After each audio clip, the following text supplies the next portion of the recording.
हरे कृष्णा और राधे राधे। आज से हम सभी साधक परम पूज्य श्री सुदर्शन सिंह चक्र द्वारा लिखित उन्मादनी यशोदा, एक माँ के हृदय की करुण पुकार श्रवण करेंगे। जब कान्हा मथुरा चले जाते हैं तो माँ यशोदा कैसे उन्मादनी पागलों जैसी अवस्था हो जाती है। अपने प्राण प्रिय कान्हा की याद में दिन प्रतिदिन कान्हा को स्मरण करती हैं। उनकी दशा का जब जब स्मरण होता है हृदय कांप उठता है।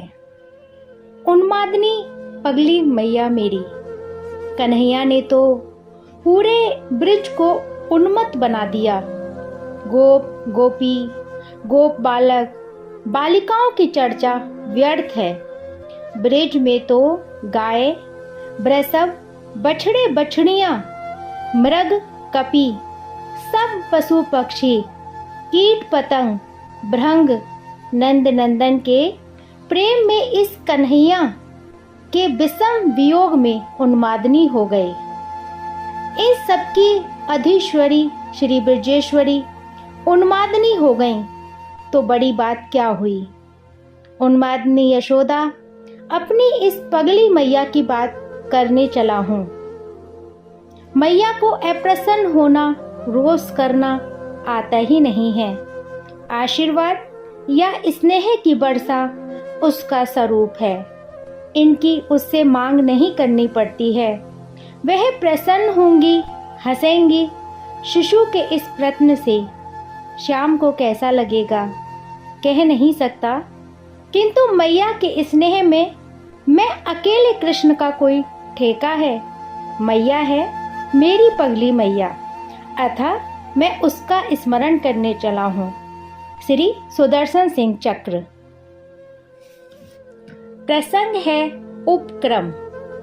वह दिन, ब्रिज का ऐसा भी दिन होता है जो जीवन में विषम विष ब्रिज के समान जमकर बैठ ही जाए।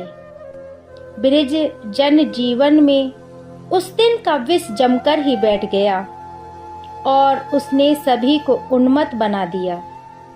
मैया यशोदा तो उन्मादनी ही हो गईं। कितनी प्रतीक्षा थी उस दिन की।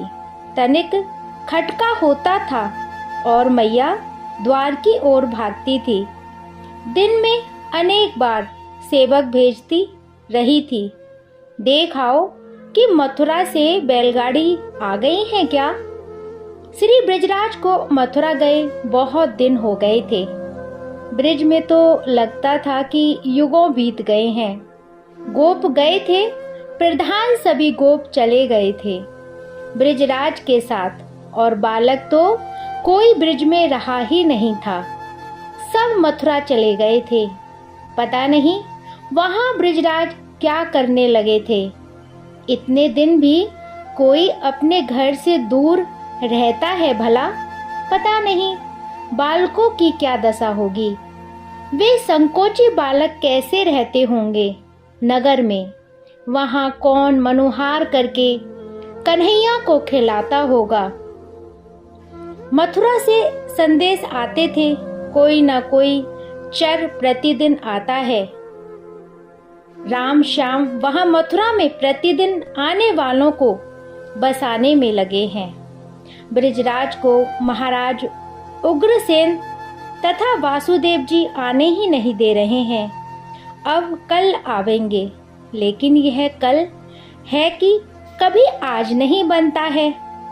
दाऊ आवेगा, मैया के मन में आशंका है, किंतु भय के मारे वह मुख पर इसे ला नहीं पाती। माता रोहिणी अभी ब्रिज में है, किंतु अब यह तो स्पष्ट है कि उन्हें लेने किसी भी दिन मथुरा से रथ आ सकता है। तब वासुदेव जी दाऊ को ब्रिज कैसे भेजेंगे। दाऊ नहीं आवेगा।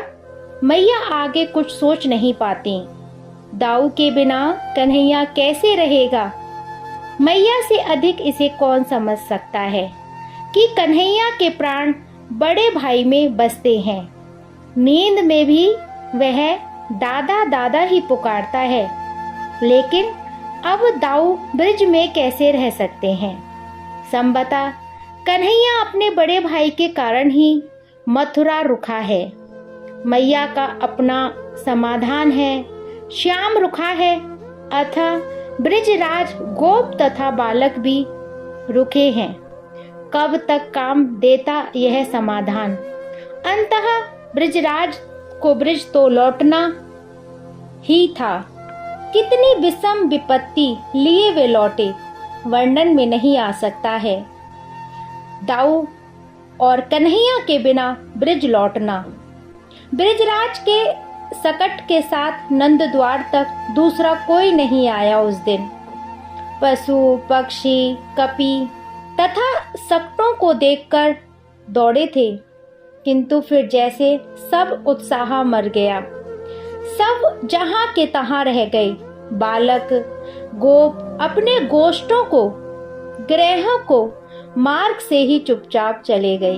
श्याम कहाँ है? तुम उसे कहाँ छोड़ाए? मैया ने संज्ञा शून्य प्राय ब्रिजराज को झकझोर दिया था। वह जिनका है उनके समीप ही रहेगा। फटे फटे नेत्र ब्रिजराज ने किसी प्रकार कहा था। उसे भूल जाओ महर, उसे भूल जाओ। ब्रिज का कोई युवराज नहीं है क्या? मैया जैसे चित्कार कर उठी। तुम उसे छोड़कर लौट कैसे आई? तुम्हारा हृदय फट नहीं गया? नहीं भी फटा तो यमुना में जल नहीं था क्या डूब जाने को? तुम मेरे लाल को छोड़कर ब्रिज कैसे आ सके?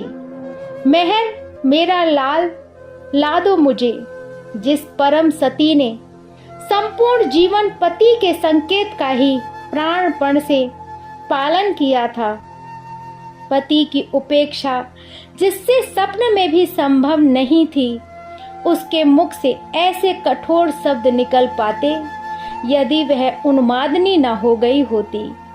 महर महर मेरी एक बात सुन लो। सहसा ब्रजराज में चेतना आ गई। चौंक कर पत्नी को मूर्छित होकर गिरने से संभाला उन्होंने। क्या मेरा कन्हैया आ रहा है? मैया ने नेत्र खोले। वह यहाँ आवेगा ही? ब्रिजराज ने कातर स्वर में कहा। मथुरा में सुनेगा कि मेरे वियोग में मेरे बाबा और मैया का हृदय फट गया, वे मर गए, तो सिर धुन धुन कर रोवेगा।